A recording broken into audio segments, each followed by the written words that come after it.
Okay. All right, Ashley Franco, ASHLEY-FRANCO, Colorado Springs. All right, for those of you just joining, this is an update to the 3-alarm fire in the downtown Colorado Springs area. We arrived here at 9:51, and originally we called nothing showing. We didn't really see anything until we got a chance to walk kind of in the alleyway of this building where we noticed some of that smoke coming from the building.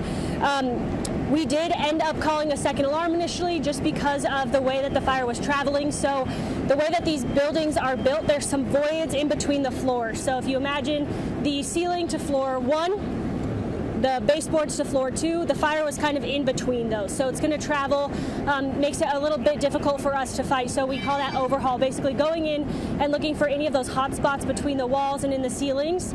So then we did end up calling a third alarm just because of the amount of overhaul we were going to have to do. So looking in that structure, making sure we weren't missing any of those hot spots that got either in the ceiling or between the walls or the floorboards.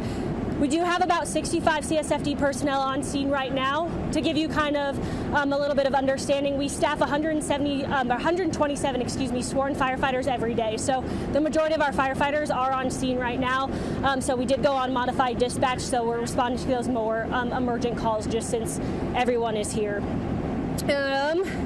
We had water on the fire at 10:03. Obviously, this is still a very active scene, so the street is going to be closed for a while, and that's what we're doing is just making sure that we completely go through the building and got everything out. We did have to evacuate the entire building up to the hotel here, so everyone is out, just making sure everyone is safe.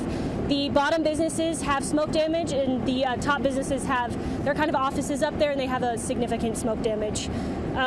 Anything else that I'm missing, guys? Any injuries? No injuries, thank you. No injuries reported to any firefighters or civilians.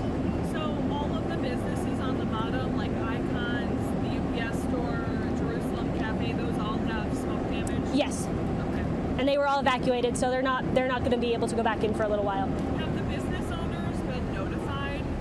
All of them? Yes, all the business owners have been notified. Some of them are here on scene and have talked to CSFD personnel. I missed the beginning part because I was over there, but did you say it was in the bar? It started in the bar area over there? Is that? That's something we're still investigating. So they noticed kind of as they were going into the alleyway that some of the smoke was coming out from the doors that were in the alleyway. Was Shame and Regret, do they have smoke damage as well? I'm not sure. Okay. Do you know what business it started in? Did it start in Jerusalem Cafe? That's going to be part of the investigation. Okay. And you said the flames were found like between like the ceiling of the lower level basically? Yeah, so kind of how these older buildings are built, they leave a little bit of space sometimes. So if you imagine there's a 12-foot ceiling, you go in, but they put drywall maybe 10 feet up. So there's about 2 feet of, in this case, storage area, and that's kind of where that fire crept between the floorboards, the ceiling and the floorboards of the floor top. Are there still active flames? No, water on the fire, and the fire should be under control right now. Any damage or anything to the new hotel that's... Not that we know of. We will start releasing some of the units that you guys see here on scene so they can get back in service and, respond to those calls in the city. We had heard possibly that one of the businesses was providing meals to people in need. Do you know if that's one of the businesses here and if that's tied to this at all? I haven't heard anything about that, so I'm not sure. I'm sorry. And this neighboring building not affected at all? The No. red brick building? Nope. Were any flames coming out of the building, or were the flames just inside and smoke was coming out? From my understanding, just inside the building, and the smoke you could see kind of coming out from the doors. Who called 911? I believe it was a bystander. How many fire personnel on scene?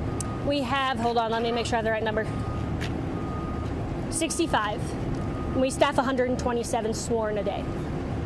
What is this ladder doing that's kind of going up to the very roof of the building? What's the purpose of that? Were they getting up on the roof? Access. So they're just using it to get up on the roof, to check the roof. Okay.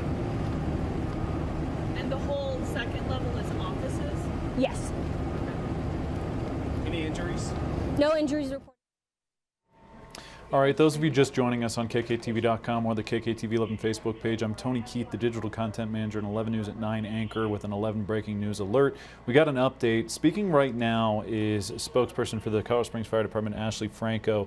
This is in regards to a 3-alarm fire in downtown Colorado Springs, about a block west of Acacia Park off of Bijou. So part of Bijou is closed. We just learned no injuries to firefighters or any personnel who were on scene at the time of this fire. It was reported just about 10 o'clock this morning. Water was on the fire at 10:03. This street will be closed for the investigation. We learned that the building was evacuated.